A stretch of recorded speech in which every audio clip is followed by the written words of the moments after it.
وہ نیند کا وفادار ہے، خدا کا وفادار نہیں۔ جو کاروبار میں لگا رہے وہ روزی کا وفادار ہے، رزاق کا وفادار نہیں۔ اب بتاؤ، جب ملک کا غدار ملک میں نہیں رہ سکتا،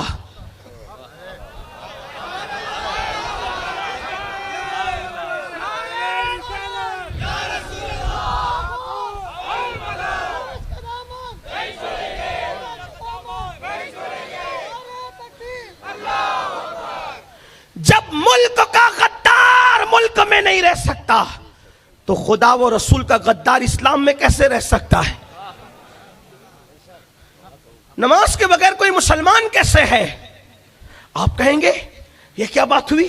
میں نے کہا حدیث ہے، ایک شخص اللہ کے رسول علیہ السلام کے پاس آیا۔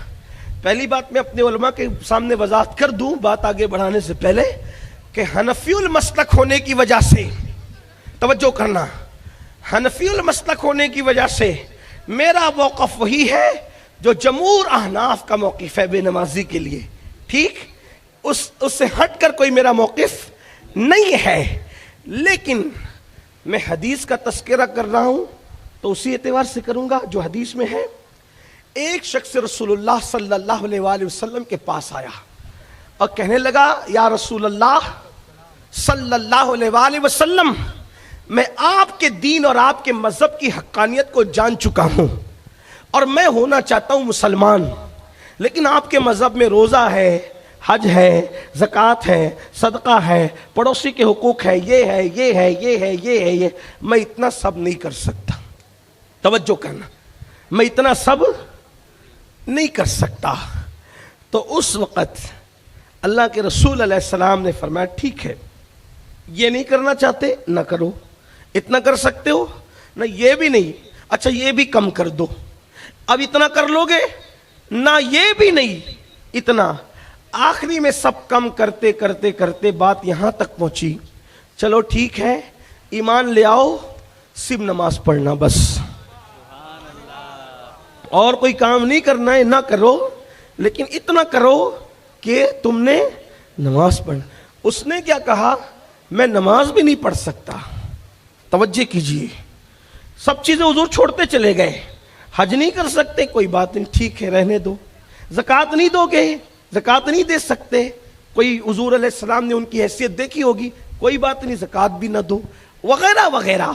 لیکن جب آخری میں رہ گئی نماز، نوجوانوں کی، میرے بھائیوں کی، میری بہنوں کی توجہ، آخری میں رہ گئی نماز، اور فرمایا ٹھیک ہے، نہ ایمان لیا، صرف نماز پڑھا کر بس۔ اس نے کہا میں نماز بھی نہیں پڑھ سکتا، سرکار نے میں چلا جا یہاں سے۔ آقا نے کیا فرمایا؟ یہاں سے چلا جا، جس کی نماز نہیں ہے اس کا دین بھی نہیں ہے۔ الا لا دین لہ لا صلاۃ لہ، او کما قال، اللہ کے رسول علیہ السلام فرماتے ہیں کہ جس کی نماز نہیں اس کا دین بھی نہیں، اس لیے کہ نماز دین کا ستون ہے۔ جس نے نماز کو چھوڑ دیا اس نے دین کو ڈھا دیا، دین کو توڑ دیا، دین کے ستون کو گرا دیا۔ اللہ اکبر۔ میرے آقا علیہ الصلوۃ والتسلیم فرماتے ہیں، من ترک الصلاۃ متعمدا فقد کفر، جس نے جان بوجھ کے نماز چھوڑ دی اس نے کافروں جیسا کام کیا، وہ کفر کی حد تک پہنچ گیا۔ اللہ کے حبیب علیہ الصلوۃ والتسلیم کے غلاموں، اندازہ تو کرو، ذرا غور تو کرو، ذرا سوچو تو صحیح، ذرا اندازہ تو لگاؤ۔ اللہ اکبر۔ میرے اللہ نے پورے قرآن میں کسی عبادت کا حکم 1 مرتبہ دیا، کسی عبادت کا حکم 2 مرتبہ دیا، کسی عبادت کا حکم 3 مرتبہ دیا، کسی کا 4 بار، کسی کا 5 بار، بہت زیادہ کسی کا حکم نہیں دیا گیا۔ لیکن ایک نماز ہے، نماز جس کو نماز کہتے ہیں میرے بھائی، اللہ نے قرآن میں، پورے قرآن میں کم و بیش 700 مرتبہ نماز کا حکم عطا فرمایا ہے۔ نماز کتنی اہم عبادت ہے کہ کم و بیش 700 مرتبہ نماز کا حکم دیا۔ اس لیے جو نماز چھوڑ دیتا ہے، ایک وقت کی نماز چھوڑتا ہے گویا وہ 700 مرتبہ اللہ کی نافرمانی کرتا ہے، اور جو 1 مرتبہ نماز پڑھتا ہے اللہ پوری مخلوق کی عبادت کے برابر اس کو ثواب عطا فرماتا ہے۔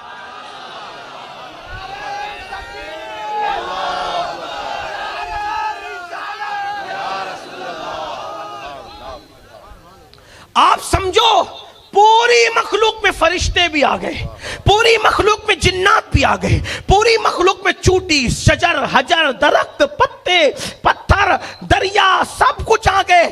اللہ پوری مخلوق کی عبادت کے برابر صرف 2 رکعت پڑھنے والوں کو ثواب عطا فرماتا ہے۔ میرے آقا علیہ السلام کے غلاموں، اندازہ تو کرو تم نماز پڑھ کے کتنے محترم ہو جاتے ہو، کتنے مکرم ہو جاتے ہو۔ میرے آقا ارشاد فرماتے ہیں جب تو سجدہ کرتا ہے، دیکھو آج آدمی سب کے قریب ہونا چاہتا ہے، مرید چاہتا ہے پیر کے قریب ہو، شاگرد چاہتا ہے استاد کے قریب ہو۔ ذرا دھیان دینا، توجہ دینا۔ دیکھیے میں 2 اور 2 4 کی طرح باتیں کرنے والا آدمی ہوں، میں آپ کو کوئی دھوکہ نہیں دوں گا۔ میں یہ نہیں کہوں گا دیکھو یہ اللہ والے لوگ ہیں، ان کا چہرہ دیکھو تو جنت ملے گی، یہ سب جھوٹ فساد باتیں ہیں۔ چہرے دکھا کر کے جو جنت بانٹتے وہ تمہیں دھوکہ دیتے ہیں، چاہے وہ کوئی بھی ہو۔ میں تو بڑی معذرت کے ساتھ کہنا چاہتا ہوں یہ جو قوم بے نمازی ہے ان کو چہرے دکھا کر کے کیا جنت بانٹ رہے ہو اور قوم کو دھوکہ دے رہے ہو؟ سن لو، جن کے چہرے دکھا کے تم جنت بانٹ رہے ہو کیا اس کا جنت میں جانے کا بھی کوئی ثبوت تمہارے پاس موجود ہے؟ اس کے جنتی ہونے کا ثبوت بھی تمہارے پاس کوئی موجود ہے؟ اس لیے میں کوئی تمہیں بہلانے پھسلانے والی بات نہیں کروں گا، کیونکہ تقریر میرا دھندا نہیں ہے، تقریر میری عبادت ہے۔ عبادت میں اپنے یار کو راضی کرنے کی بات کروں گا۔ ہو سکے تو میرے جانے کے بعد لوگ میرے بارے میں باتیں کریں، کرنا چاہیں تو کر لیں، لیکن میں جانتا ہوں کہ صحابہ کو وہ پیر ملا تھا، وہ پیر کہ جس کا چہرے دیکھنے سے واقعی جنت مل سکتی تھی، لیکن صحابہ نے نبی کا چہرہ دیکھنے کے بعد بھی 1 وقت کی نماز جان بوجھ کر بھی کبھی نہیں چھوڑی۔ نعرہ تکبیر، نعرہ رسالت، قادری دلہا، قادری دلہا۔ میں آیا ہوں سنیو، جو پیر نماز نہیں پڑھتا وہ پیر بننے کے قابل نہیں، اس سے مرید ہو رہے ہو تو تم اپنے آپ کو دھوکہ دے رہے ہو۔ اس لیے کہ غوث پاک نے جب نماز پڑھی اور آخری عمر تک پڑھی، کچھ لوگ تو کہتے ہیں ہم تو طریقت والے، ہمیں پڑھنے کی کیا ضرورت ہے، اور تو اور تیری نا گندگی ہمارے پیروں میں ہے۔ حسین سے بڑا طریقت والا کون ہو سکتا ہے؟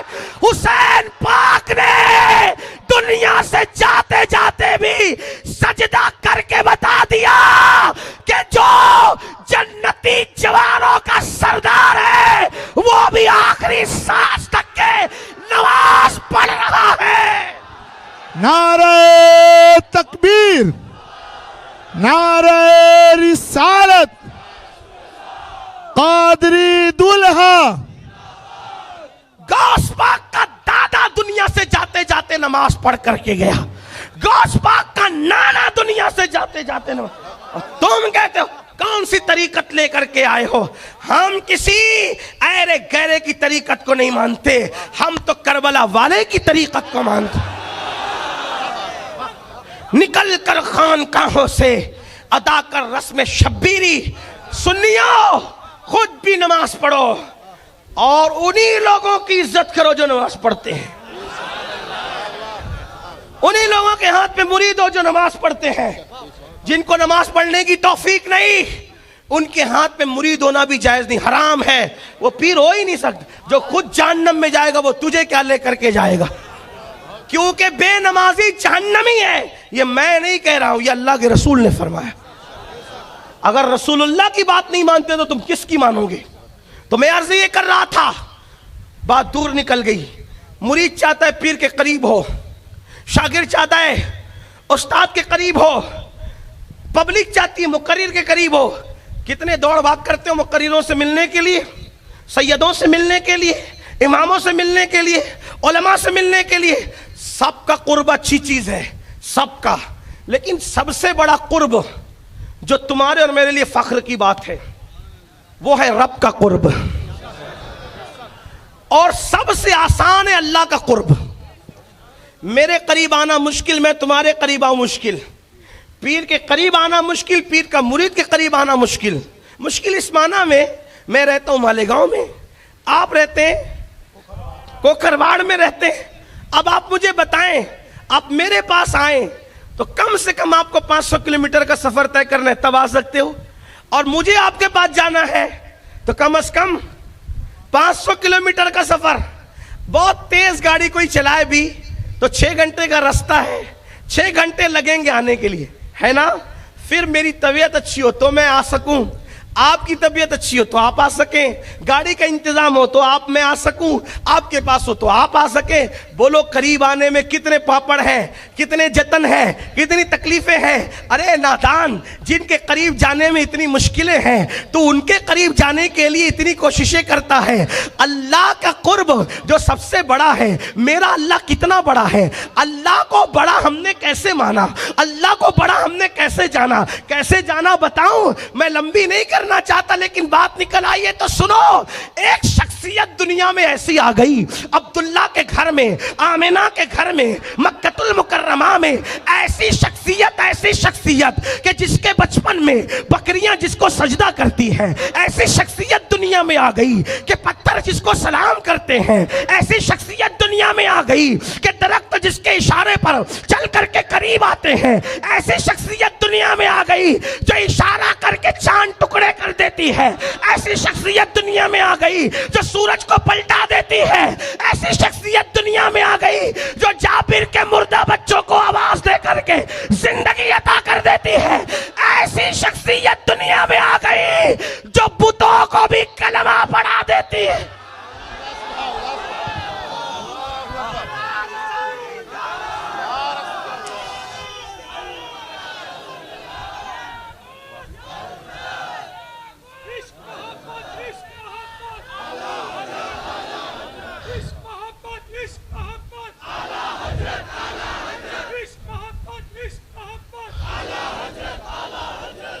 ایسی شخصیت نہ ان سے پہلے آئی نہ ان کے بعد آئے گی، تو دنیا نے کہا ان سے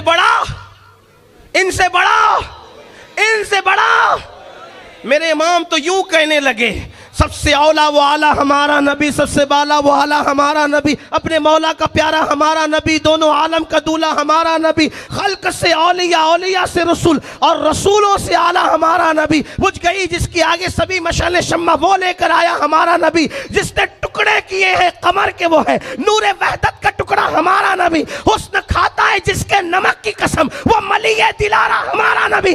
کون دیتا ہے؟ دینے کو منہ چاہیے، دینے والا ہے سچا۔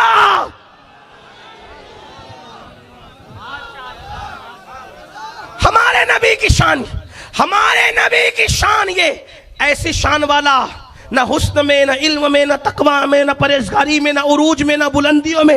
بلندیوں کا کی شان یہ ہے، بلغ العلا بکمالہ، کشفت الدجی بجمالہ، حسنت جمیع خصالہ، صلوا علیہ وآلہ، اللہم صل وسلم وبارک علی حبیبہ وآلہ وصحبہ وبارک وسلم صلاۃ وسلام علیک یا جد الحسن والحسین الف الف مرہ فی کل لمحہ۔ ان کی بلندیوں کا عالم یہ ہے کہ جبریل بھی ان کے ساتھ چلنا چاہیں تو چل نہ سکیں، بلکہ تھک کر کے بیٹھ جائیں، اور میرے امام یوں گنگنائیں، تھکے تھے روح الامی کے بازو، کہاں وہ دامن کہاں وہ پہلو، رکاب چھوٹی امید ٹوٹی، نگاہ حسرت کے ولولے تھے۔ اس شعر کی تشریح کرتا اگر لکھنؤ یا دلی میں بیان کرتا یا کسی بڑے شہر میں گفتگو کرتا، لیکن گجرات کے دیہات میں اس کی تشریح نہیں کرنا چاہتا، لیکن اتنا ضرور کہنا چاہتا ہوں، جس کے ساتھ جبریل کے پر بھی تھک جائیں وہ محمد الرسول اللہ کی رفتار ہے، وہ حضور کی رفتار ہے۔ اللہ اکبر۔ اب لوگ جانے یہ کیا ہے، یہ کیا ہے، یہ کیا ہے، ان کو کہیں تو کیا کہیں۔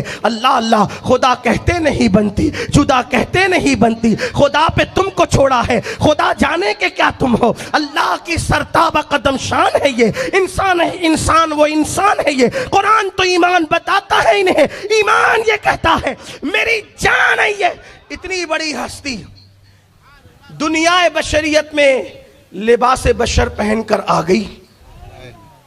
حضرت بیدم شوارسی کہنے لگے اب آدمی کچھ اور ہماری نظر میں ہے.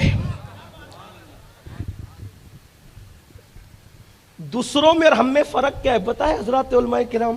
آپ کو اچھی سے پتہ ہے. دوسرے لوگ نبی کو لباس بشر میں دیکھ کر اپنی طرح سمجھے. دوسرے لوگ نبی کو لباس بشر میں دیکھ کر توجہ کرنا. اگرچہ دیہات میں ہو رہی ہے. میرے بھائی اختر بھائی نے کہا تھا، اختر رضا نے، کہ ذرا آسان بات کرنا. میں نے کہا ٹھیک ہے آسان ویسے میں آسان کرتا بھی ہوں.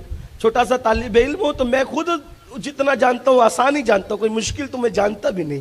لیکن بہرحال پھر بھی توجہ کیجئے گا، توجہ کرنا. لوگوں نے نبی کو لباس بشر میں دیکھ کر اپنی طرح سمجھا، یعنی نبی کو گھٹا دیا.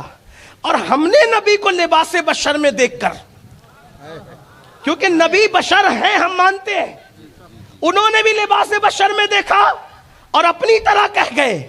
اور ہم نے لباس بشر میں دیکھا تو ہمیں سمجھ میں آیا کہ بشریت کا مقام کتنا بلند ہے.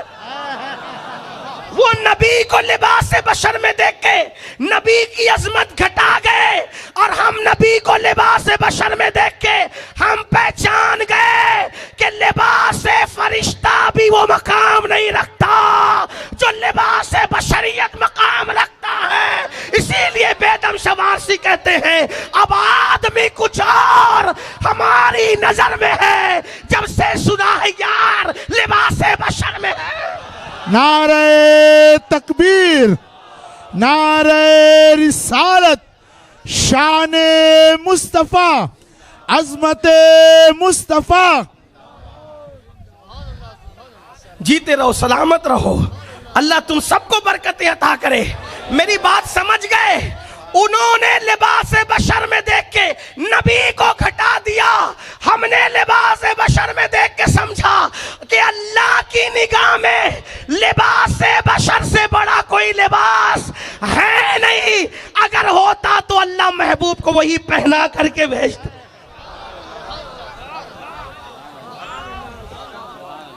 ایک اور بات کہہ دوں اس پر، آپ کسی ولیمہ میں جا رہے ہو، بہت بڑی خاص محفل میں، تو آپ اسی لباس کا انتخاب کرتے ہیں جو لباس آپ کے کباٹ میں، تجوری میں سب سے قیمتی لباس ہوتا ہے. کہ قیمتی لوگوں کے درمیان جا رہے ہیں تو پہننا کون سا ہے جو سب سے، ایسا ہی ہے نا، شادی میں جا رہے، فنکشن میں جا رہے، پہننا کون جو سب سے اچھا ہے، سب سے.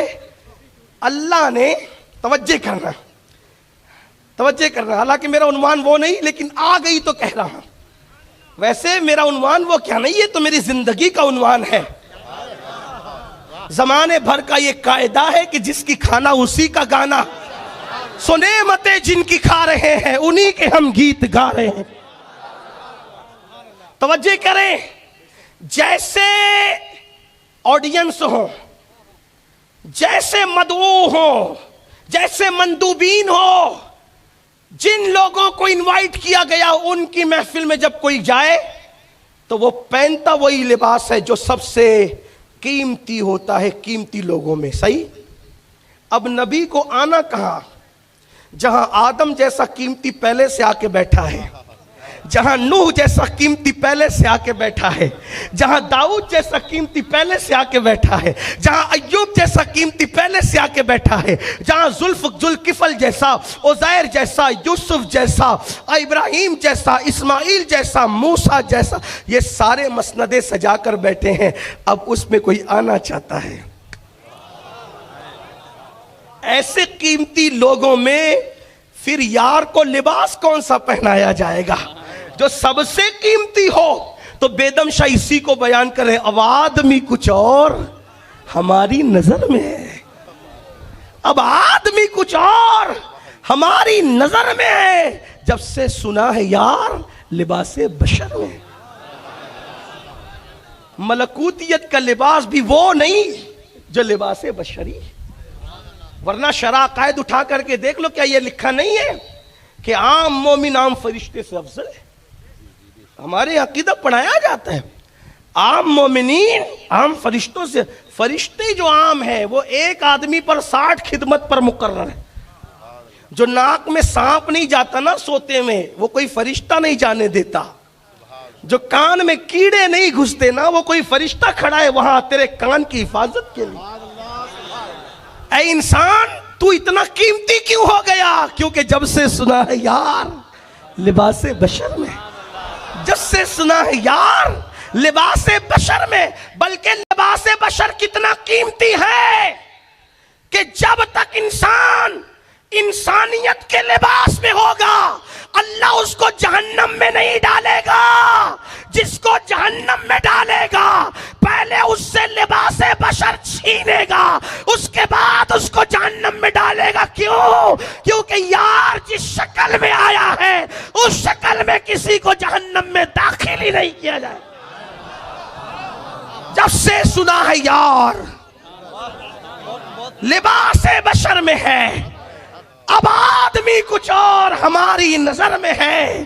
جب سے سنا ہے یار لباس بشر میں ہے، تو جو محمد الرسول اللہ ہے ان سے بہتر نہ ان سے پہلے کوئی آیا نہ ان کے بعد ان سے بہتر کوئی آ سکتا ہے. وہ رسول جن کے آگے سب جھکے، درخت وہاں جھکے، پیڑ وہاں جھکے، شجر وہاں جھکے، حجر وہاں جھکے، قمر وہاں جھکے، آفتاب سورج وہاں جھکے، سب وہاں جھکے. لیکن جب بلال کہتے ہیں الصلاۃ الصلاۃ، نماز نماز، حی علی الصلاۃ حی علی الفلاح، تو وہ نبی وضو کر کے پوری عاجزی کے ساتھ ادب سے کھڑا ہو جاتا ہے اور اپنا سر سجدے میں رکھتا ہے. تب ہمیں پتا چلتا ہے جب سر جھکانے والا اتنا بڑا ہے، سر جھکانے والا اتنا بڑا ہے، تو جس کے آگے جھکا رہا ہے وہ کتنا بڑا ہے. اب اتنا بڑا خدا. اب دھیان دینا، جو بات یہ کہنے کے لیے اتنی لمبی تمہید باندھی تھی، اتنا بڑا خدا جہاں آدم جھکے، نوح جھکے، موسیٰ جھکے، عیسیٰ جھکے، داؤد جھکے، ایوب جھکے، ذوالکفل جھکے، جہاں میرے تمہارے نبی سید الانبیاء جھکے.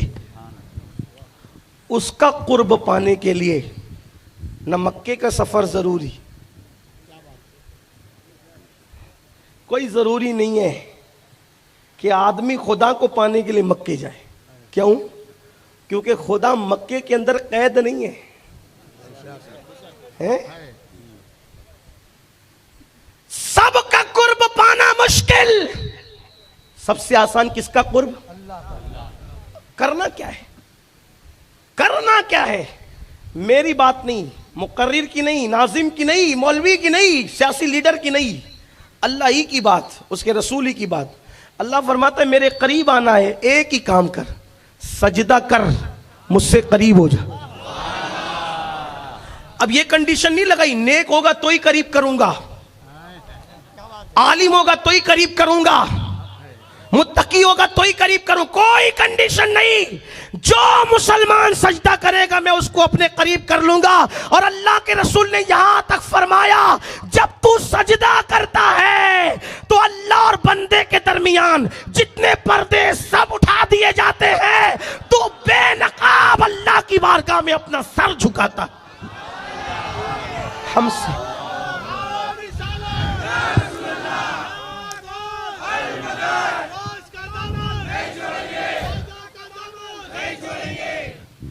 پاگل ہو، دیوانے ہو، اتنا بڑا خدا جس کے یہاں انبیاء ہاتھ پھیلا کر مانگ رہے ہیں، اس کے قرب کا آسان ذریعہ رسول اللہ کے صدقے میں یہ ملا، سجدہ کرو خدا سے قریب ہو جاؤ. کرتے کیوں نہیں؟ سب کے دروازے پہ اپنی پریشانی سناتے گھوم رہے ہو، روزی نہیں چلتی، بچے بیمار ہیں، رشتے نہیں آتے، یہ نہیں وہ نہیں، دماغ خراب ہوا ہے، جہالت کی وادیوں میں گھوم رہے ہو. مجھے تعویذ دے دو، مجھے وظیفہ بتا دو، مجھے یہ کر دو، مجھے وہ کر دو. رسول اللہ تو بتا چکی، اب تو کس سے پوچھ رہا ہے؟ برا لگے تو معاف کر دینا. اللہ کے یہاں جھک اور اس کے یہاں گڑ گڑا. یہ یہودیوں کا عیسائیوں کا مذہب نہیں ہے کہ جب اللہ کے یہاں جائے تو کسی پوپ کو کسی پادری کو لے کے جائے. کوئی ضرورت نہیں کسی کو لے جانے کی، بس دل میں محمد کا عشق بسا لے اور سر جھکا لے. تو جو مانگے گا، اللہ فرماتا ہے ادعونی استجب لکم، تو مجھ سے جو مانگے گا میں تجھے عطا کر دوں گا. نعرہ تکبیر، نعرہ رسالت، قادری دلہا. اللہ کی بات پہ اگر یقین نہیں ہے تو پھر تو مسلمان کیسا؟ اللہ کے قرآن پہ تیرا ایمان نہیں ہے تو پھر تو مسلمان کیسا؟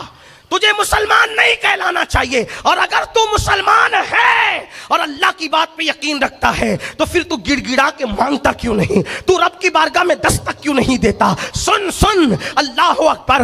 میرے آقا فرماتے ہیں جب رات کا آخری پہر آتا ہے، جب رات کا آخری حصہ آتا ہے تو اللہ اپنی شان کے مطابق پہلے آسمان پر آتا ہے جیسا کہ اس کی شان ہے. وہ آنے جانے سے پاک ہے، نزول اجلال فرماتا ہے اور تجلی فرماتا ہے پہلے آسمان پہ، اور بندوں سے کہتا ہے مانگ. کیا مانگتا ہے؟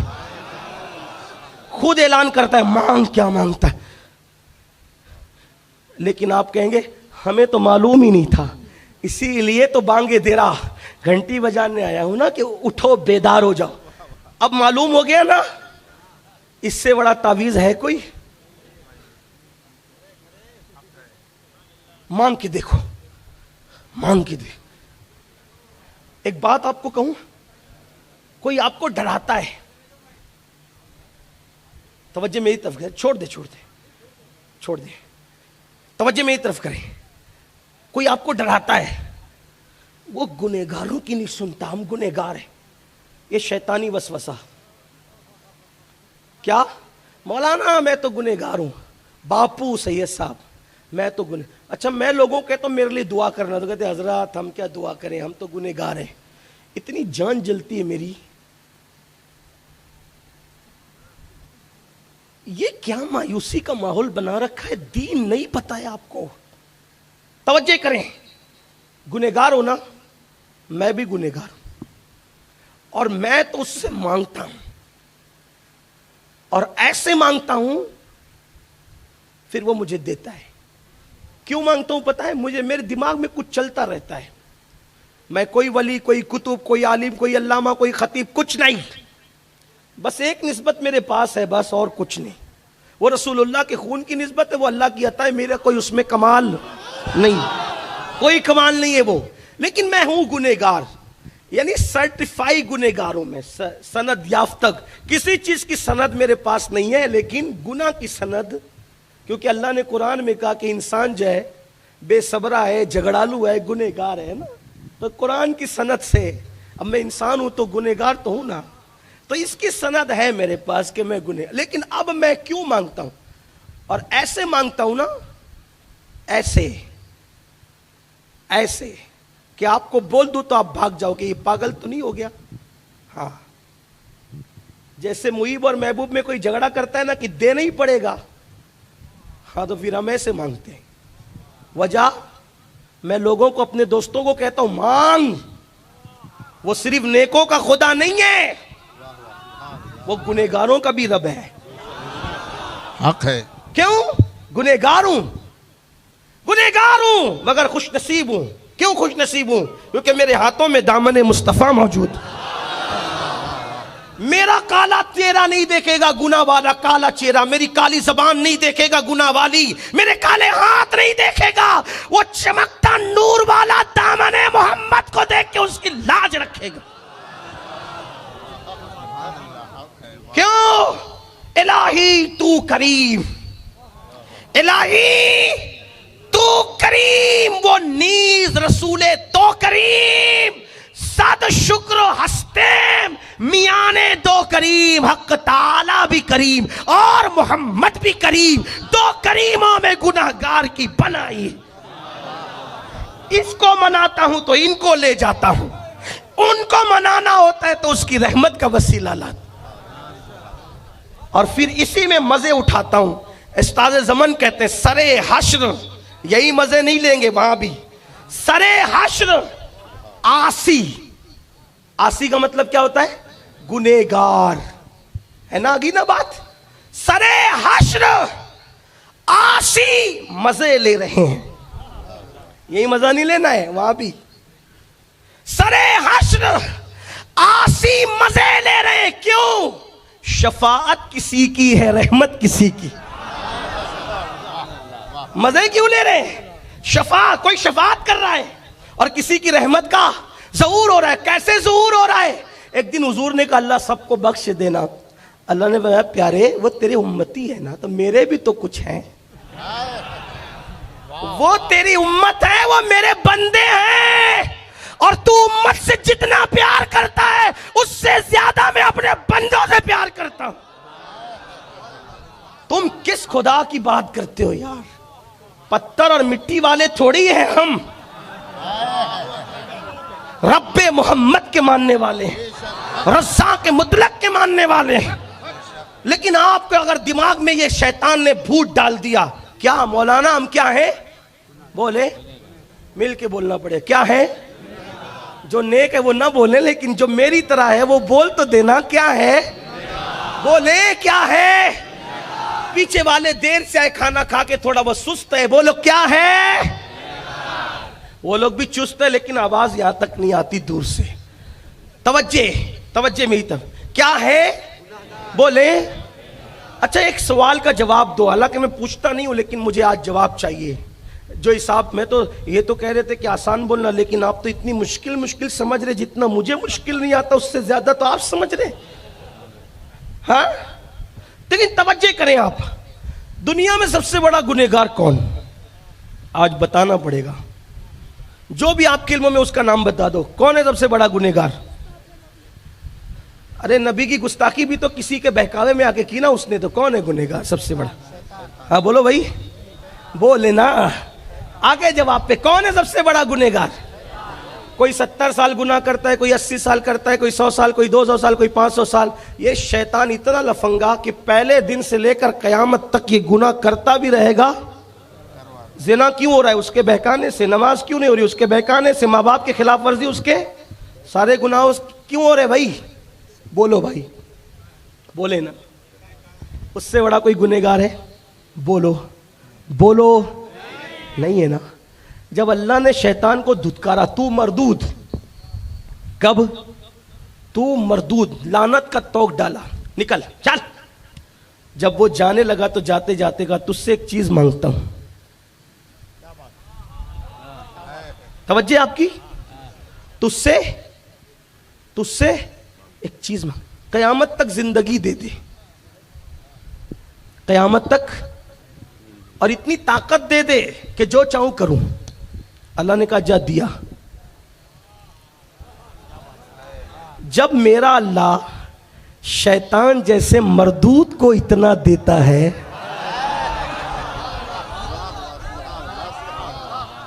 شیطان کی بات کاٹی اس نے؟ بولو کاٹی؟ اللہ نے کہا نہیں ایسا ویسا، بولو کچھ کہا؟ اس نے کہا دے دے، کہا دیا. یہی تو سچے خدا کی شان ہے. ارے جس کے در سے شیطان نہیں گیا، خالی اس کے در سے محمد الرسول اللہ کا غلام کیسے جا؟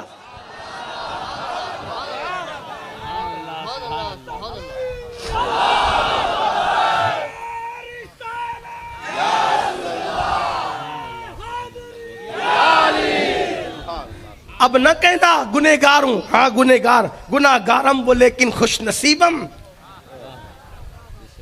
گنہگار ہوں مگر محمد الرسول. بس حضور کو سچے دل سے وسیلہ بنا لینا، پھر جو مانگو گے ملے گا.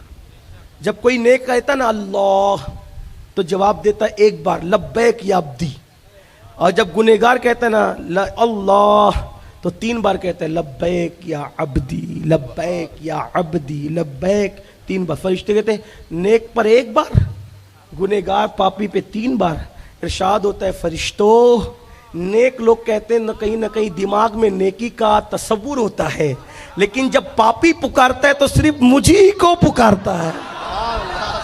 پھر پھر وہاں کوئی دماغ نہیں ہوتا، پھر وہاں تو رحمت ہی پر بھروسہ ہوتا ہے۔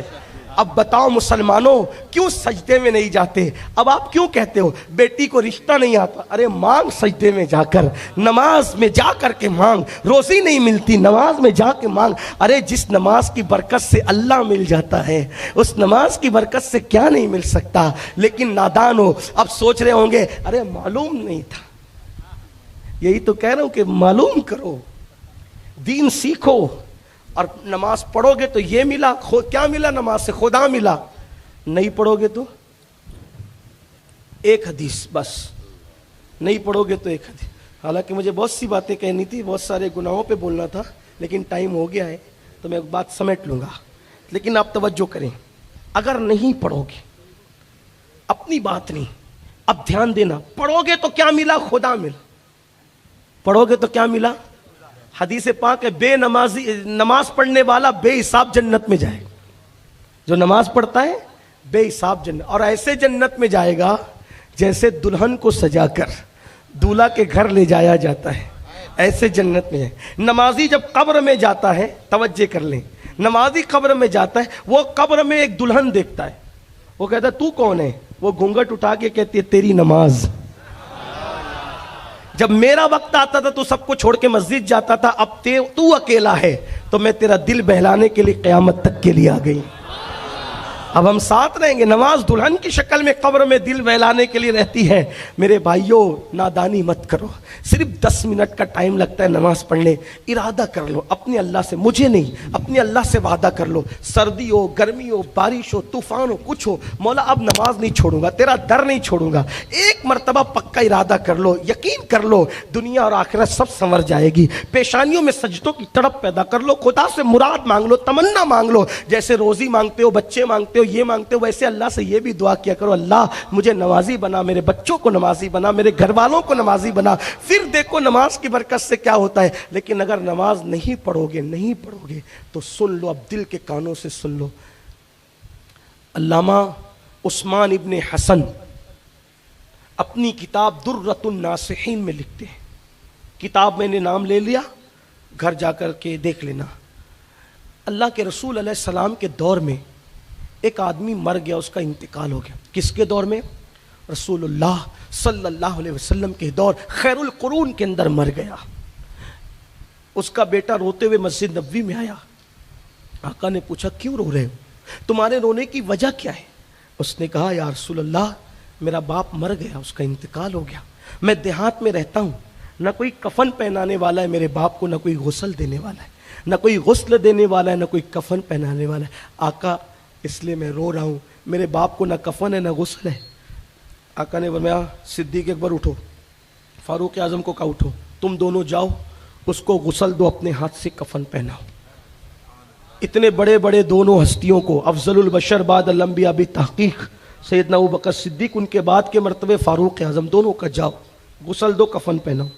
یہ دونوں جیسے ہی پہنچے گاؤں میں، غسل دینے کے لیے اس کے منہ سے کپڑا ہٹایا، تو جیسے ہی کپڑا ہٹایا، صاحب درۃ الناصحین لکھتے ہیں کہ اس کا منہ کالے سور کی طرح تھا، پورا جسم انسان کی طرح اور منہ اس کا کالے سور کی طرح، کالے خنزیر کی طرح۔ میری بات نہیں، رسول اللہ کی بات، کوئی اپنی طرف سے۔ میں نے کتاب کا حوالہ اس لیے لے لیا، اس لیے نام پڑھ دیا کہ جس کو دیکھنا ہے جا کے چیک کر لے۔ اس کا منہ کالے خنزیر، کالے سور کی طرح۔ جلدی سے کپڑا ڈالا، دونوں رونے لگے، پیروں کے نیچے زمین خسک گئی۔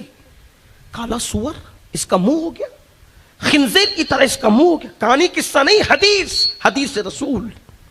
اگرچہ اس کی سند پر لوگ ذوق کا حکم لگا سکتے ہیں، لیکن اس کے حدیث ہونے کا انکار نہیں کر سکتے۔ کالے سور کی طرح اس کا منہ ہو گیا ہے۔ دونوں صحابی رو پڑے، ایک قاصد بھیجا، یا رسول اللہ اس کا منہ تو کالے خنزیر، کالے سور کی طرح ہو گیا، کیسے غسل دیں؟ اللہ کے رسول خود تشریف لائے، ہاتھ اٹھائی، دعا کی، اللہ اس کا منہ ٹھیک کر دے۔ جیسے دعا کرنا تھا منہ ٹھیک ہو گیا، جلدی سے غسل دیا، کفن پہنایا، لوگوں نے نماز جنازہ پڑھی۔ جب نماز جنازہ پڑھ کے قبر میں لے جا رہے تھے تو کسی نے دھیرے سے کہا اس کا منہ پہلے کالے سور کی طرح ہو گیا تھا، ذرا اب تو چیک کر لو دفن کرنے سے پہلے ابھی کیسا ہے۔ جب نماز جنازہ کے بعد پھر منہ سے کپڑا ہٹایا تو دیکھا کہ پھر منہ کالے سور کی طرح۔ کالے خنزیر کی طرح. سور اور خنزیر سمجھتے ہیں نا کسے کہتے ہیں؟ جس کے نام سے بھی آپ نفرت کرتے ہو، گھن کرتے ہو. کرنا بھی چاہیے، گندا جانور ہے، ناپاک جانور ہے. اللہ اکبر. تو دیکھا کہ پھر نماز جنازہ کے بعد بھی، نماز جنازہ کے بعد، اور نماز جنازہ پڑھی کس نے؟ مولانا لوگ نے نہیں، مقرر لوگ نے نہیں. کس نے؟ روئے زمین کی سب سے بہترین مخلوق جسے صحابہ کہتے ہیں. یہ دین ہے میرے بھائی، دین. یہ چیٹنگ بازی نہیں ہے. 2 اور 2 کی طرح صاف صاف بات. جو میں نے پڑھا آپ کے سامنے پیش کر رہا ہوں. قبول کرنا کرو، نہیں قبول کرنا مرنے کے بعد تم جانو. تمہارا کام، ہمارا کام پہنچانا ہے. اس کا منہ نماز جنازہ کے بعد بھی جو اصحاب رسول جس کے جنازے میں شریک ہو، کالے سور کی طرح دوبارہ اس کا منہ ہو گیا. صحابہ نے پوچھا یا رسول اللہ، اس کا منہ بار بار کالے سور کی طرح کیسے ہو جاتا ہے؟ اللہ کے رسول ماہر نفسیات تھے، شان والے رسول نے کہا اس کے بیٹے کو بلاؤ. خود نہیں کہا کچھ، کہا اس کے بیٹے کو بلاؤ. جب اس کے بیٹے کو بلایا تو فرمایا تو بتا کہ تیرا باپ کرتا کیا تھا، کیونکہ میرا اللہ کسی پہ ظلم نہیں کرتا. میرا اللہ کسی پہ ظلم نہیں کرتا، کسی کے کرتوت پر یہ ہوتا ہے. تیرا باپ کیا کرتا تھا؟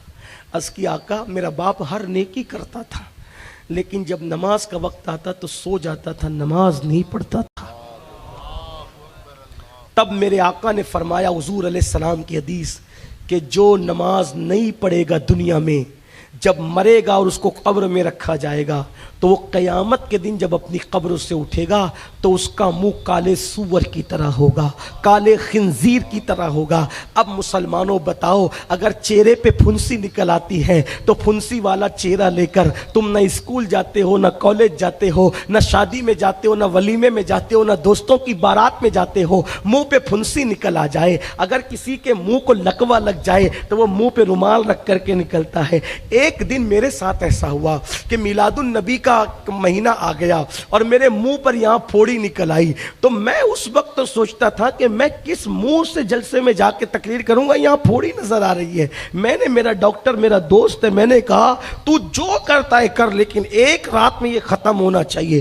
آپ اندازہ فرمائے آپ کا بھی یہی جذبہ ہوگا. اللہ اکبر. میرے آقا کے دیوانوں، منہ پہ پھوڑی نکل آئے، پھنسی نکل آئے. ہم جلسوں میں، محفلوں میں، ولیمے میں، شادی بیاہ میں جانے میں شرماتے ہیں. جب بے نمازی پن کی وجہ سے جب تمہارے منہ کالے سور کی طرح قبر سے اٹھتے وقت ہو جائیں گے، او بے نمازیوں، یہ کسی عام انسان کا کہنا نہیں، یہ اس سچے رسول کا کہنا ہے کہ تمہارے منہ سے جو نکلی وہ بات ہو کے رہی. معجزہ میرے نبی کا، کہہ دیا تو ہو گیا.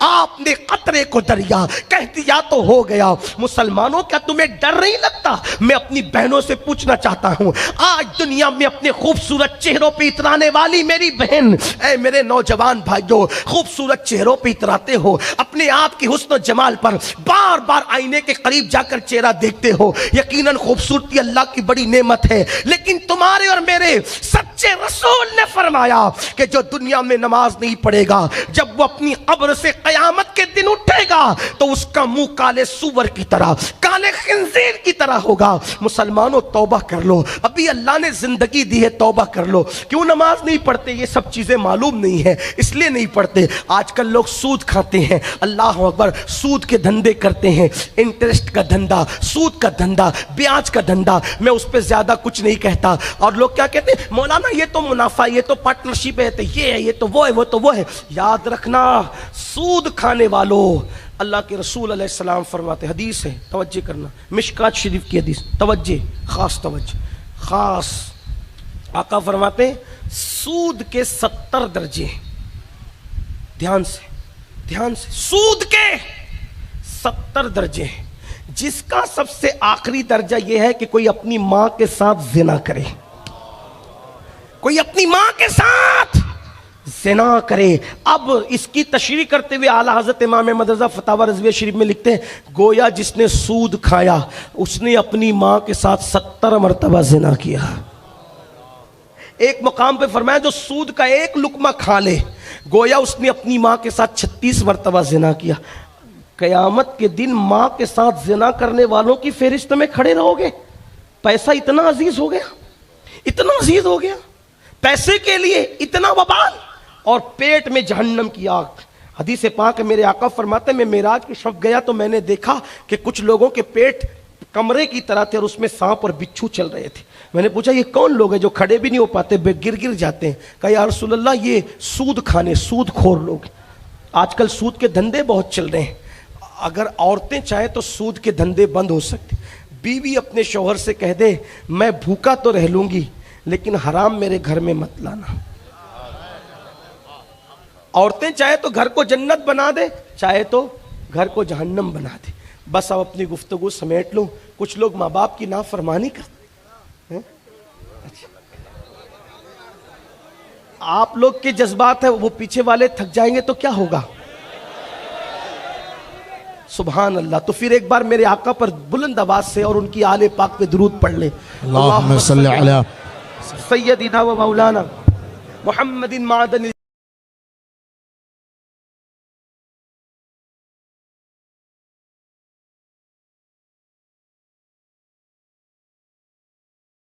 قدر میں بھی ان کی قبر پر عذاب ہوتے ہوئے دیکھا گیا. شب قدر میں بھی ان کی قبر پر عذاب ہو رہا تھا. سود سے توبہ کر لو. کچھ لوگ شراب پیتے ہیں. شراب اس کے بارے میں بھی حدیث ہے. اللہ کے رسول علیہ السلام فرماتے ہیں جب قیامت کے دن شرابی اٹھے گا تو اس کے پورے بدن پر سانپ اور بچھو چپکے ہوں گے اور اس کی آنکھوں سے خون بہ رہا ہوگا اور اس کے منہ سے پاخانہ نکل رہا ہوگا اور فرشتے اس پہ لعنت کر رہے ہوں گے. وہ پاخانے کی الٹی کرتے ہوئے آئے گا تو کہا جائے گا یہ کون ہے؟ تو کہا یہ شرابی لوگ ہیں, شرابی.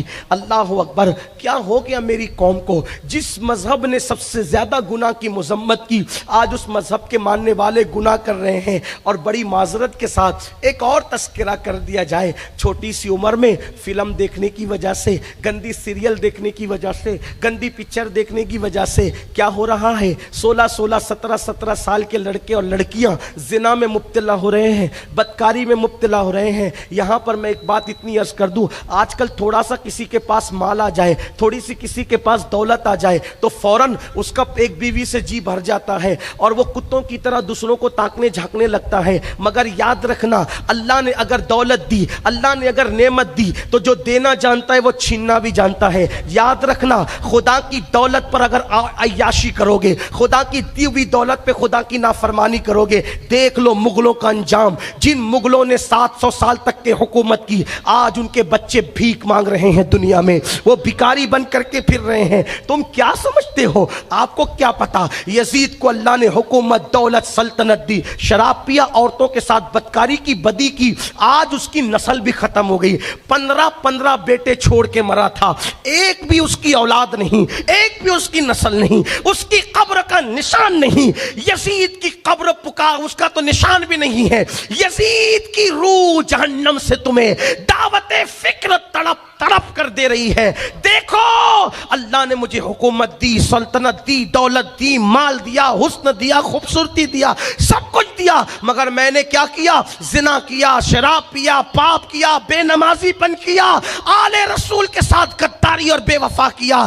15 بیٹے چھوڑ کے مرا, نہ اولاد رہی, نہ خود کی قبر رہی, نہ نام رہا, نہ نشان رہا, نہ حکومت, نہ سلطنت. لیکن وہ حسین جو بھوکا رہ کر نماز پڑھتا رہا, وہ حسین جو خاندان لٹا کر دین کی خدمت کرتا رہا. یزید 15 چھوڑ کر مرا تھا, ایک بھی نہیں رہا. حسین نے سب لٹا کر ایک بیمار چھوڑ کے گئے تھے. گلی گلی حسین کی اولاد نظر آتی. نعرہ تکبیر, حسین کا خاندان, نعرہ رسالت. جہاں زمین پہ مسلمان موجود ہیں وہاں سید موجود ہیں. اسی اسٹیٹ پہ دیکھ لو, لوگ کہتے ہیں سیدوں کو اتنی عزت کیوں دی جاتی ہے. میں نے کہا محنت باپ کرتا ہے, صلہ اولاد کو نصیب ہوتا ہے. کہا سید ہاتھ اٹھا دے تو دعا کیوں قبول ہوتی ہے؟ کہا کہ غیر سید بہت نماز پڑھ رہا ہے اور سید اس میں کچھ کم کر رہا ہے, پھر بھی سید کا اتنا کرنٹ کیوں ہے؟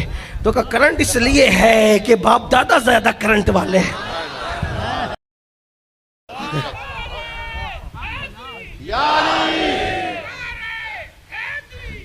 سنو توجہ کرو. بولے ایک کرنٹ ہو رہا تم کہاں سے لے کر آئے؟ میں نے کہا میرے پاس روایت ہے، ملفوظ اٹھا کے دیکھ اعلیٰ حضرت کے ملفوظ. بولنے والا جب بولتا ہے نا پیچھے کوئی کھڑا رہتا ہے تب بات. تو میں بھی بار بار نہیں چلا رہا تھا کہ اللہ دے گا ضرور، لیکن وسیلہ کس کا؟ میں اسی لیے تو کہہ رہا تھا کہ کوئی ہونا چاہیے پیچھے تب بات بنتی ہے. ہاں ورنہ منگتے منگتے مر جائے تو بھی نصیب نہیں ہوتا. یہ بھی ایک بات ہے. دعا کر دعا کر خدا سے دعا کر، دعا کر دعا کر خدا سے دعا کر، مگر محمد کو اپنا وسیلہ بنا کر. کوئی پیچھے کھڑا ہونا چاہیے. اسی لیے ہاں جب تک کوئی پیچھے کھڑا نہ ہو تو پھر آدم علیہ السلام بھی 200 سال تک کہہ رہے ہیں. جواب آیا؟ پہلے ہی دن تمہارے باپ کے ذریعے تمہیں بتا دیا گیا. آدم علیہ السلام 200 سال تک روتے رہے، حالانکہ وہ معصوم تھے، نبی تھے، مقبول خود تھے، مقرب خود تھے، خلیفہ تھے، خلیفہ تھے، خلیفہ تھے، پہلے زمین پہ آئے تھے. لیکن آدم کے ذریعے ہمیں طریقہ بتایا کہ 200 سال تک معصوم مانتا ہے لیکن ہم جواب نہیں دیتے. لیکن جب محمد عربی کا نام لیتا ہے تو ہم کہتے ہیں تجھے کیسے پتا چلا کہ محمد میرے محبوب ہے؟ تو کہا میں نے ہر جگہ تیرے نام کے ساتھ ان کا نام دیکھا تو مجھے پتا چلا تیرے محبوب ہے. تو کہا آدم تو نے پھر اپنے لیے مغفرت مانگی تو چھوٹی بات مانگی، اگر ان کا نام لے کر اپنی ساری اولاد کے لیے مانگتا تو سبھی کو عطا کر دیتے. بات محبوب کی بات. تو میں بات اس کرتا یہ کرنٹ جو والی جو بات میں نہیں، یہ کچھ لوگ کہ صحیح، جب ابھی آپ کے دل میں کوئی غلط فہمی بھی ہو سکتی ہے نا، یار جب اللہ ہماری سنتا ہے تو بھی سیدوں سے کیوں کروائے دعا، ولیوں سے کیوں کروائے، وہاں کیوں جائے؟ یہی تو خبط و تبلیغی جماعت کو ہو گیا نا کہ جب وہ ہماری سنتا ہے تو وہاں کیوں جائے. تو اس کے لیے یہ بتانا ضروری ہے. آپ کی سنتا ہے، ضرور سنتا ہے، لیکن کہیں کرنٹ بہت زیادہ ہوتا ہے. وہ کیوں ہوتا ہے وہ بتا رہا ہوں. ایک شخص بیکاری تھا، الملفوظ میں اٹھا کے دیکھ لیں، ساتھ ساتھ کتاب کے نام بھی لے لیتا ہوں تاکہ جس کو چیک کرنا ہو جا کے کرے نا تو اچھی بات ہے. کیونکہ کچھ لوگ تقریر سننے آتے، کچھ سونگنے آتے، جو سونگنے آتے ہیں ان کے سامنے رکھنا پڑتا ہے نا، تو سونگنے آتے تو رکھ لو، دیکھ لو. ملفوظ میں ہے ایک بیکاری تھا فقیر، وہ آیا ایک دکاندار سے کہنے لگا چل نکال پیسے. اب بھکاری ہو کے گویا کہ جیسے بھتہ وصول کر رہا ہو. جن کے بڑے پیچھے مضبوط ہوتے ہیں نا ان کے مزاج بھی بڑے اوپر ہوتے ہیں، جن کی رتبے سے چل نکال جلدی دے چل. تو کہا کہ او چل نکل یہاں سے.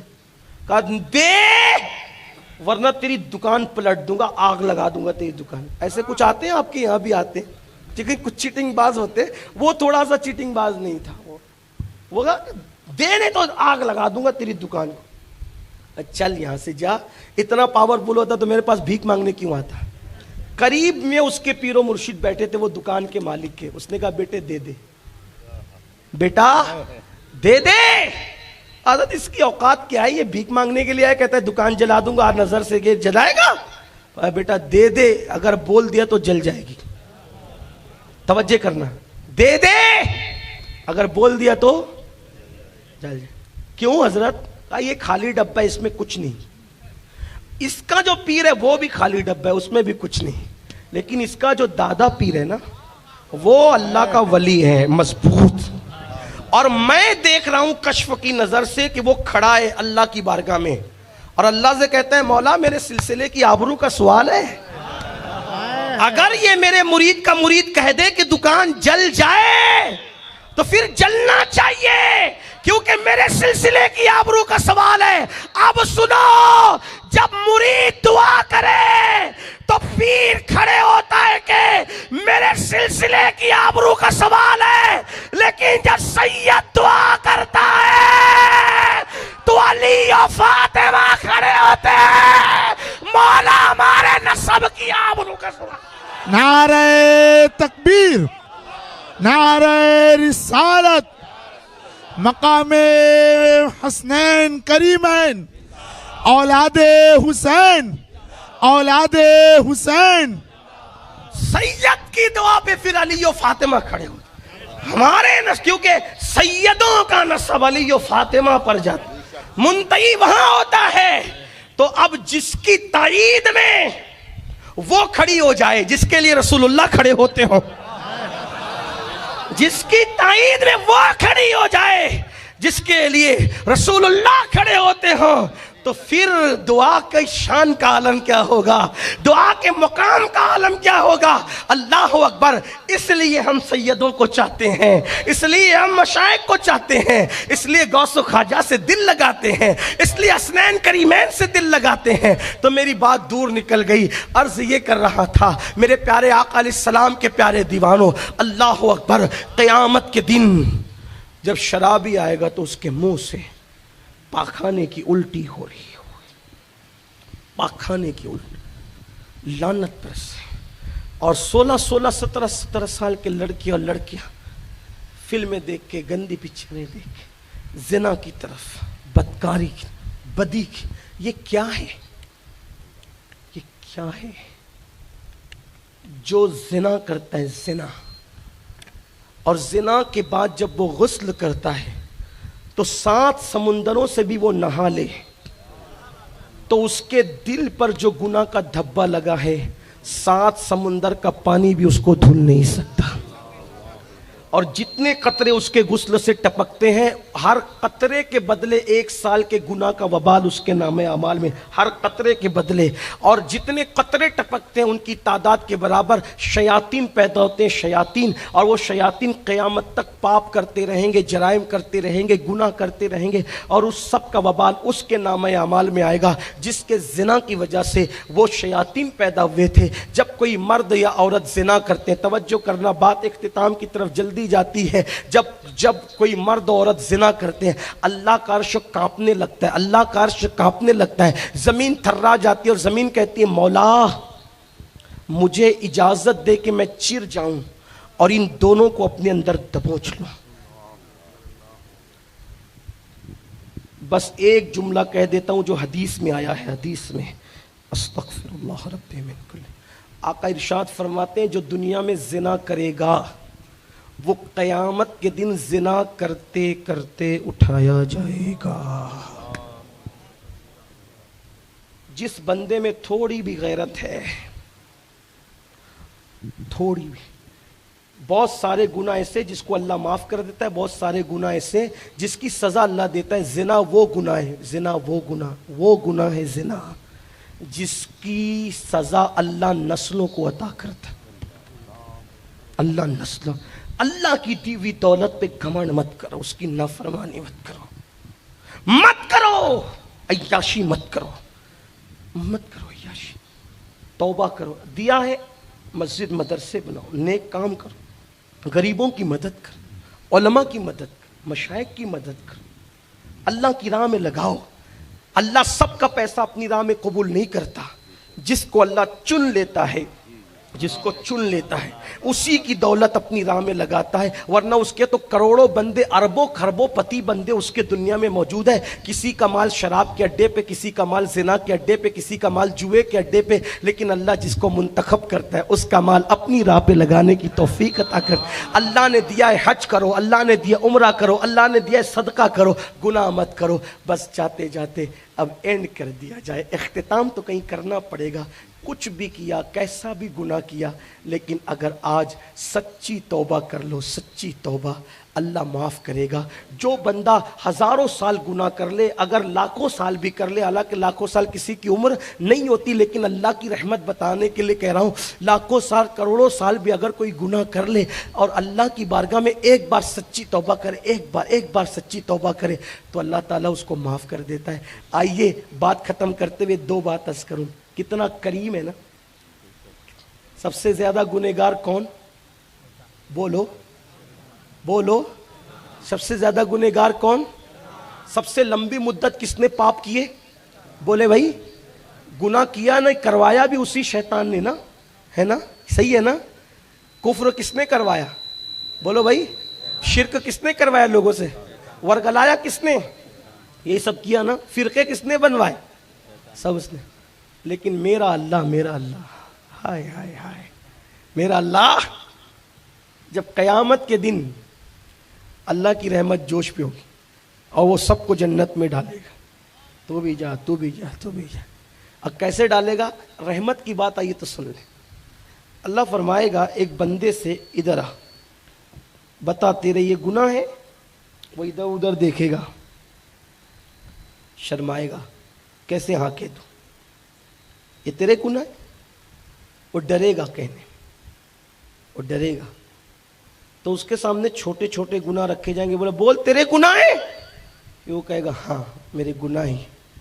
اللہ نے فرمائے گا فرشتوں اس کے جتنے گناہ ہیں نا اس کو نیکی میں تبدیل کرو، اس کو جنت میں ڈال۔ وہ کہے گا مولا ابھی رکنا، ابھی روکنا ان فرشتوں کو، یہ چھوٹے گناہ ہیں، ابھی بڑے تو میرے باقی ہے۔ ایسی رحمت، ایسا کرم۔ کیسا کرم ہوگا؟ جو آخری میں جنت میں جائے گا نا، جو آخری میں، اس پر اللہ بھی مسکرائے گا اپنی شان کے مطابق۔ اللہ کی رحمت بھی ہنسے گی کس کے اوپر؟ جو آخری، سب سے آخری میں جو بندہ جنت میں جائے گا وہ کیسے جائے گا؟ جب سب جا چکے ہوں گے، سب معاملہ ختم قریب ہونے کو ہوگا، تو وہ جو آخری بچے گا وہ کہے گا مولا تو پوچھتا ہے کہ چاہتا کیا ہے؟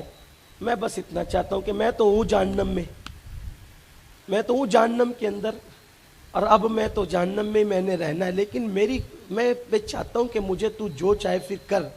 اتنا چاہتا ہوں کہ ذرا ایک مرتبہ میں چاہتا ہوں کہ میں نے سنا کہ جنت تیری بڑی خوبصورت ہے، اس کی ہوائیں بڑی ٹھنڈی ٹھنڈی مشکبار ہیں، میں اس کو تھوڑا سونگنا چاہتا ہوں، میں کچھ نہیں مانگوں گا اس کے بدلے میں۔ اللہ کہے گا نکال دو اس کو، سنگاؤ ہوائیں کی۔ کہ مولا کیا ہوائیں آ رہی ہیں، کیا ٹھنڈک ہے، کیا خوشبو ہے۔ مولا ذرا یہاں سے اتنا عالم ہے تو ذرا دروازے کے قریب کر دے، کچھ نہیں مانگوں گا اس کے بعد۔ اللہ کہے گا اس کو قریب کر دو۔ وہ کہے گا مولا دروازے کا یہ عالم اندر کیسا لگ رہا؟ یہ وہی کہانی قصہ نہیں، یہ روایت ہے، میرے اللہ کی شان ہے۔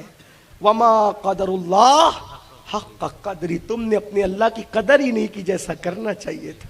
سب کے ہوئے اس کے نہ ہوئے، سب کے لیے رویا اس کے لیے نہیں رویا، سب سے رشتہ جوڑا اس سے نہیں جوڑا، سب کے لیے قربانیاں دی اس کے لیے۔ کسی سے پیار کرتے ہو تو کہتے تیرے لیے رات کو جاگ سکتا ہوں، تیرے لیے جو وہ کسی کو قتل کر سکتا ہوں، مر سکتا ہوں، مار سکتا ہوں، پیسے داؤ پہ لگا سکتا ہوں، کاروبار چھوڑ سکتا ہوں، وطن چھوڑ سکتا ہوں، تیرے لیے نئی دنیا بسا سکتا ہوں۔ دھوکے بازوں کے لیے اتنا پیار، کبھی یار کے لیے بھی بول تیرے لیے جاگوں گا جیسے عبد القادر جیلانی جاگ کر غوث اعظم بن گئے، تیرے لیے روؤں گا جیسے اویس رو کر کے سید التابعین اور خیر التابعین، تیرے لیے گھرانہ لٹا دوں گا جیسے حسین پاک نے لٹا۔ اس کا بھی تو حق ہے، اس سے پیار نہیں کرتے جو حسن ازلی ہے، حسن حقیقی، اس کو چھوڑ کے سب سے پیار، اس جیسا حسن بھی کسی کے پاس ہوگا۔ ایک شخص مجھ سے کہتا ہے سید صاحب میں پارک میں گھومنے جا سکتا ہوں؟ میں نے کہا مجھے کوئی دقیانوسی مولوی سمجھا ہے تو نے؟ میں خود بھی جاتا ہوں دوستوں کے ساتھ۔ تو کہا جا سکتے ہیں؟ میں نے کہا بالکل جا سکتے ہیں، بس تمہارے ہمارے جانے میں فرق اتنا ہے کہ تم جاتے ہو تو سی ڈی بجاتے ہو، گانے بجاتے ہو، لڑکیاں چھیڑتے ہو، یہ کرتے ہو۔ ہم جاتے ہیں تو دیکھتے ہیں پھول، اس کی رنگت۔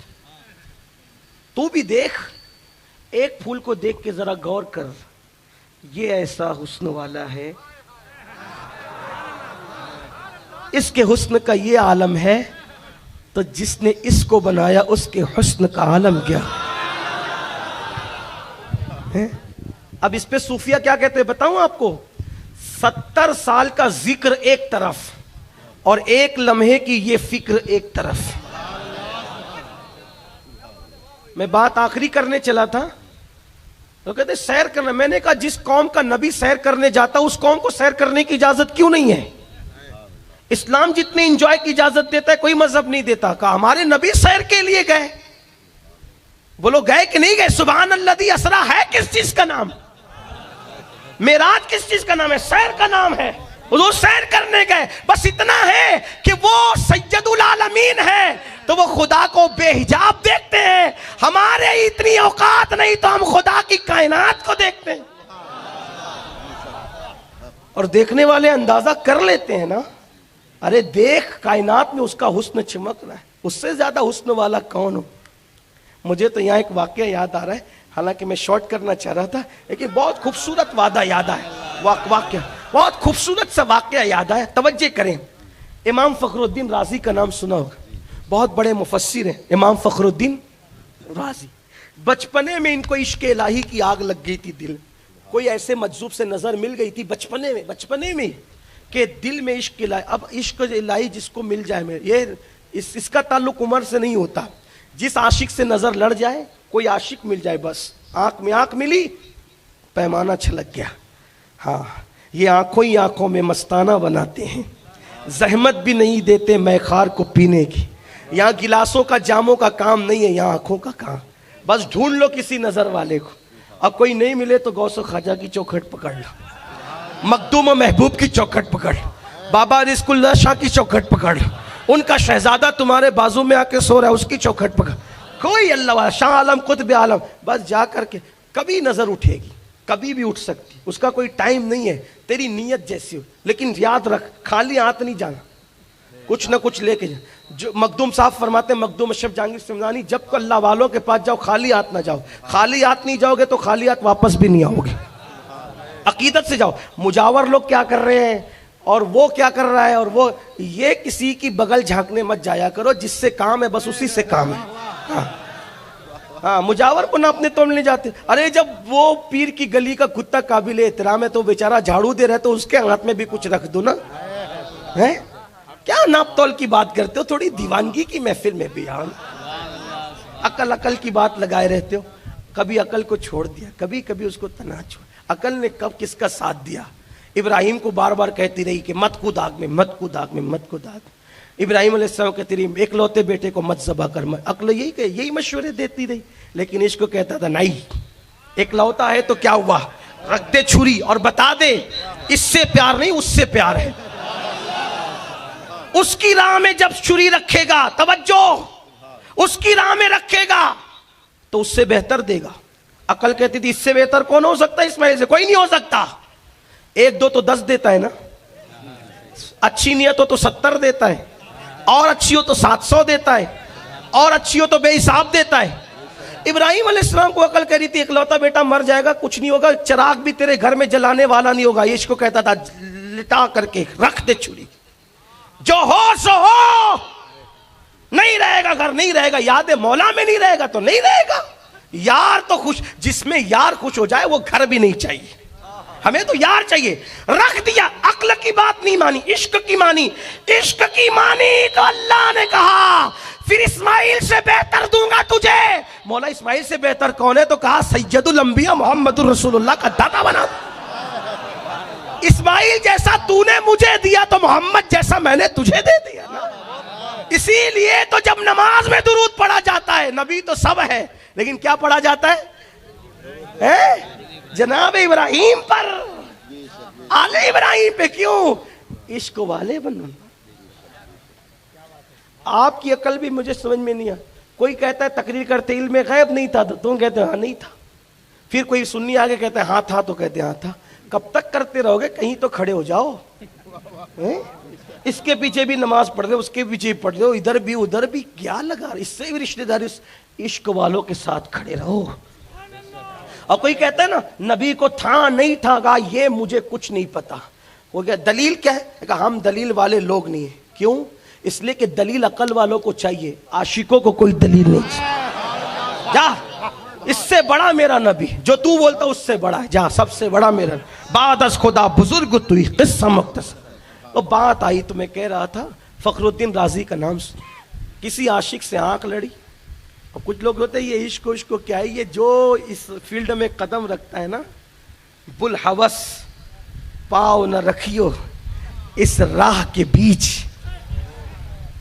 ہاں, بلحوث پاؤ نہ رکھیو اس راہ کے بیچ. عشق ہے یہ راہ گزرے عام نہیں, یہ رام لوگوں کا بچوں کا کھیل نہیں ہے. یہاں تو منصور جیسا دل والا چاہیے, یہاں تو جنید جیسا چاہیے, با یزید بستامی جیسا چاہیے, یہاں تو عبد القادر جیلانی جیسا چاہیے, معین الدین اجمیری جیسا چاہیے, مخدوم اشرف جہانگیر سمنانی جیسا چاہیے, محبوب الہی نظام الدین جیسا چاہیے, 14ویں کا صدی کا مجدد امام احمد رضا جیسا چاہیے, جو کہتا ہے مورا تن من دھن سب پھونک دیا, یہ جان بھی پیارے جلا جانا. اے عشق تیرے صدقے جلنے سے چھٹے سستے, جو آگ بجھا دے گی وہ آگ. آنکھ ملی کسی عاشق سے, آگ لگ گئی, عشق کی آگ لگ گئی.